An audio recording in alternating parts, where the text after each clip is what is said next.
misunderstood what I said. I didn't say that they got the guys that were 6 feet tall and made $100,000 a year, because to your point, you're exactly right. It's only 2.3% of men. What happens though is because they end up with a guy who makes $70,000 a year and 5'9", they feel like they settled, but they didn't. If you were to look across the stratification, what's called assortative mating, they were a 6 and they ended up with a guy who was a 6, but because of the attention they got from men, they believed they were an 8 and were dating a guy who was a 5, and that wasn't actually what was going on. That's amazing. Congratulations. I'm just happy to hear, I've been kind of bitching for a long time about wanting to see more men step up for men in a more Mm-hmm. open and powerful way.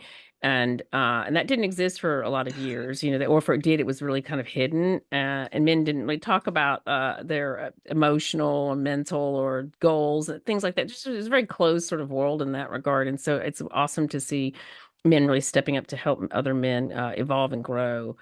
Before we got filming, I brought up the fact that I feel like the reason why, and the difference between us is he's very data based, and because I've grown up with a lot of data that like the food pyramid that turned out to be bullshit. I'm not that data based. I'm very much intuitive based because my intuition has proven me right time and time again. My observation is that men marry for a mommy 2.0 who cleans the house, cooks, takes care of the kids, takes care of their emotional, mental labor in the household, and then frequently, often has to put up with the fact that they get cheated on because that happens a lot. And then expected these days to make half the money, and women have finally had it. And I think that's the reason why they're not getting married as much anymore, and or are they having kids, which has a lot to do with the economy, let's be honest. But that the divorce rate is so incredibly high, especially when you look at post closures, the divorce rate went through the roof. And Michael, you had some strong thoughts about that. Yeah, I What mean, are your like thoughts? I said before, when it comes to divorce rate, women are leaving men often. It's Scott Galloway, who's a very politically progressive guy. He's a liberal who comes out and he says nobody wants to date with broke men. And so, Cynthia, one of the things I wanted to establish at the beginning of this is when you talk about men, you're not talking about all men. There are two clear different species of men. There's the species of men that's the 6'5", blue eyes, works in finance that women are seeking. And those men, because they have so many more options with women, they're very hard to get them to settle down. Dr. David Buss talks about in situations where there's more women seeking men, those men are going to choose short-term strategies. And often those women are going to become frustrated because they're trying to lock down a guy that several other women want. Then there's the other 85% of men who don't have anywhere near the same level of access to women, and specifically the bottom third of men who have absolutely none.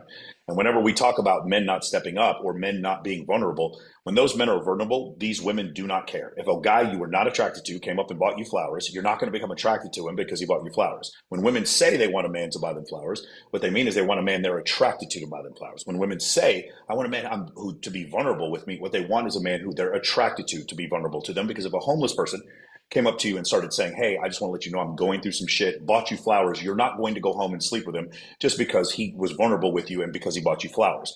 And it's a very confusing message for men. And the other thing is where I'm going to take umbrage with what you're saying before.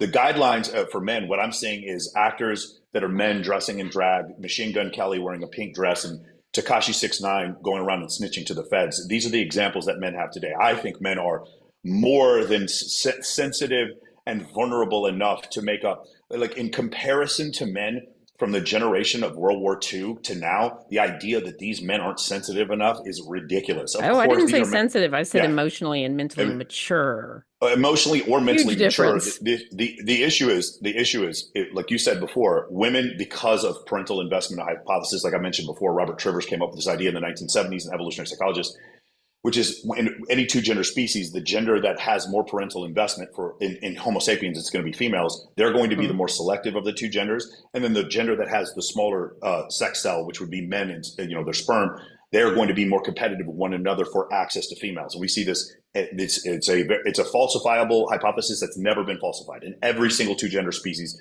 We've seen this to be the case, and so as a result, women are more selective than men, and as a result, women should, if you were to hypothesize, should ask for divorce more than men do. And we see that about 80% of divorces are initiated by women. I just had dinner 4 nights ago with the most prominent divorce attorney in the United States, James Sexton from Manhattan.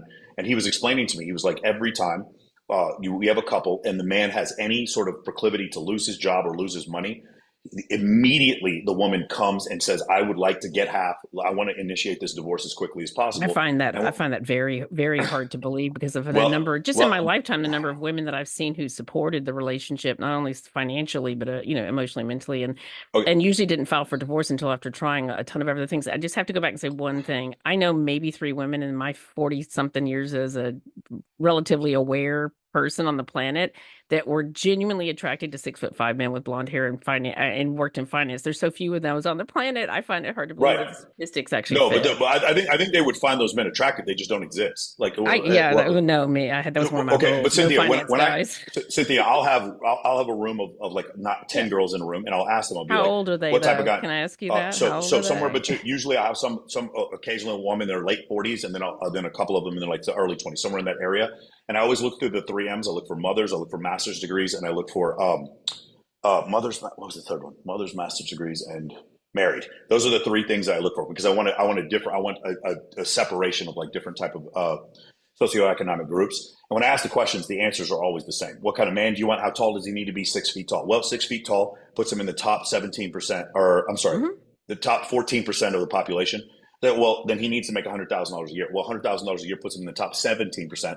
So 17% times 14% is 2.3% of the population. When you Okay. get to But six don't you six believe that foot a lot three, of that has to do with the fact that historically, and it's built into our DNA at this point, women were didn't couldn't have. I mean, I was a kid when bank accounts were allowed, but with by women, I was a teen, almost a young adult when we were allowed to get business loans without having a man sign for them. So got it. it's still built into our DNA So, that so such a great. our safety, our financial security, the ability for our children to be taken care of and for us to be able to have a roof over our head was almost entirely dependent on men. So isn't that have a little bit to do with that? Because it's Such said a as great. though it's a condemnation of women for being It's not a comment. superficial It's and a condemnation, shallow.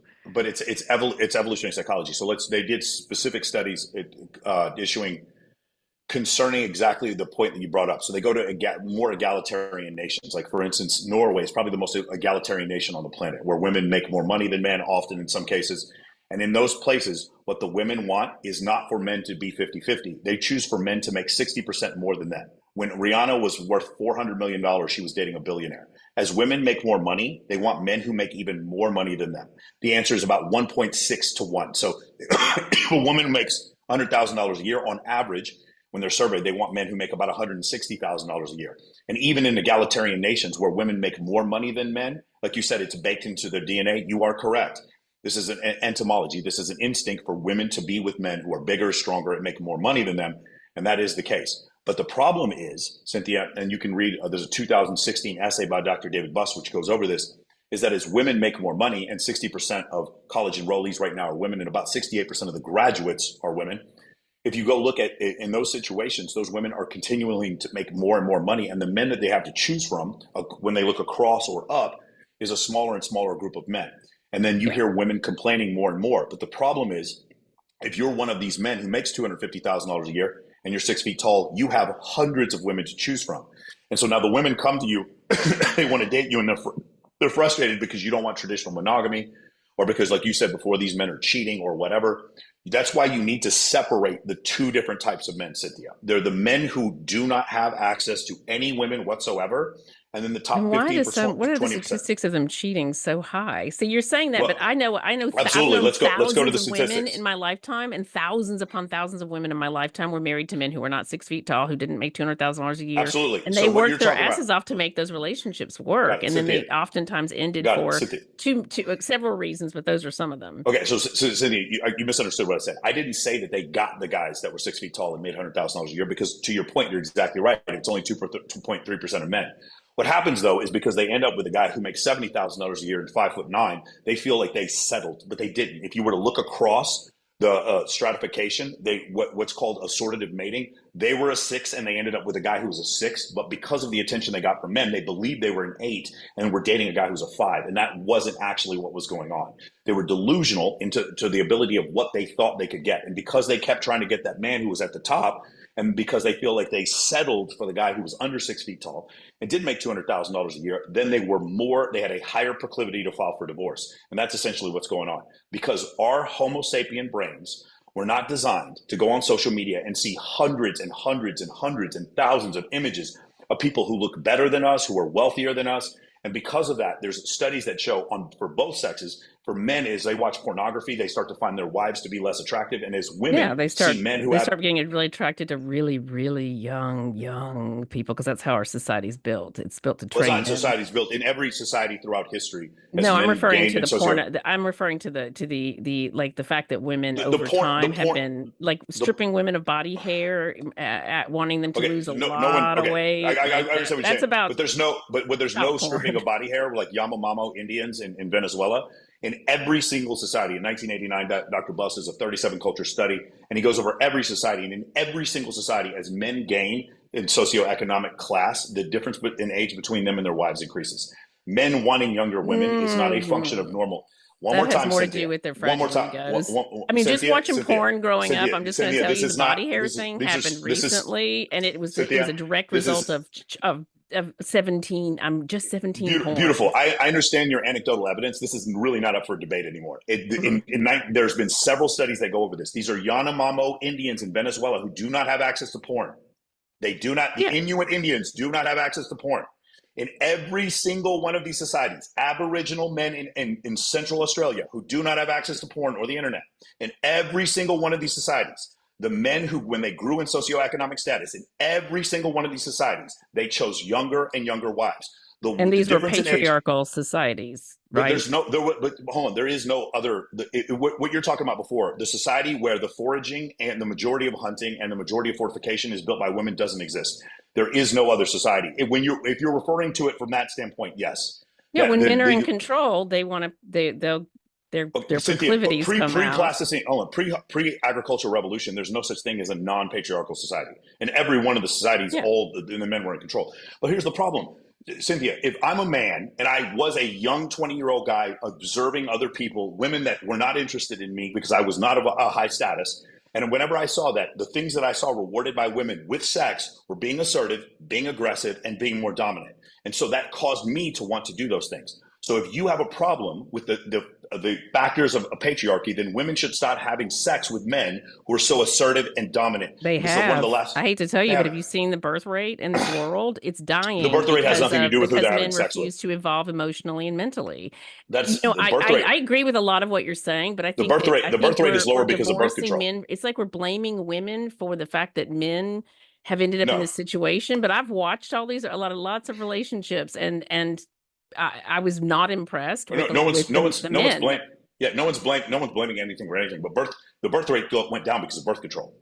Oh, If you but look no, at no, it, no. The last 5 or 10 years, the birth rate on this planet is dying. And I would love yes, to see somebody because do of a real social media. study on this. Because hold on, we've It's done not just several. social media. It's because women don't are no longer. So it took about 40 years for us to no longer. So if you go back, it's been just about 30 years that women were no longer dependent on men for a bank account and for being able to get a business loan. And it's just been in recent years that we began to make enough money. Because even 20 years ago, I made half what somebody else who made that didn't have half the results as I did because he was simply a man. So it's only been recently that women could actually afford to live in their own homes, pay their own bills, and make their own decisions and have the emotional maturity themselves to say, you know what, I don't actually need a man. Sure, I think that, if and they say why that they would don't they need a when he man, wants a hold on. mommy? If they say they don't need a man and they are choosing men who make more money than them, then the men that they can choose from is so narrow, and they're choosing men who are not available for them for long term commitment. I That's don't the think most reason why women, there's I no. think a lot of women aren't choosing men at all. I mean, they're just getting burnt. They're just burnt out. Cynthia, with all due respect, like as a guy who does pretty well on social media, I can tell women are choosing men. They're You're on definitely choosing men. They're Instagram. just You're talking about yeah, Instagram, yeah, right? but they're choosing. Instagram is a Okay, very narrow, particular kind of Instagram is I think audience, which sixty is percent very of the earth. superficially driven. I think 60% of the Earth's population is on Meta. So I don't know if it's a narrow anything. No, no, no. I'm talking about people. You're active on Instagram and you're confusing people who are very active on a superficial social media app, which is known to be very superficial, which is known to actually cause psychological issues, which is known to push child porn, which is known to like the list of things that is so wrong Instagram about is known to Instagram push child is porn. pretty. Yes, as a matter of fact, Mark Zuckerberg was in front of Congress testifying about the fact that they had actually programmed their system to push it. No, He got what called out in front of I think you were everybody. talking It's about. actually I pretty think what you're epic. talking about. I think what you're talking about was on Facebook. There were groups where they weren't policing it well enough. I don't think Instagram was pushing child porn.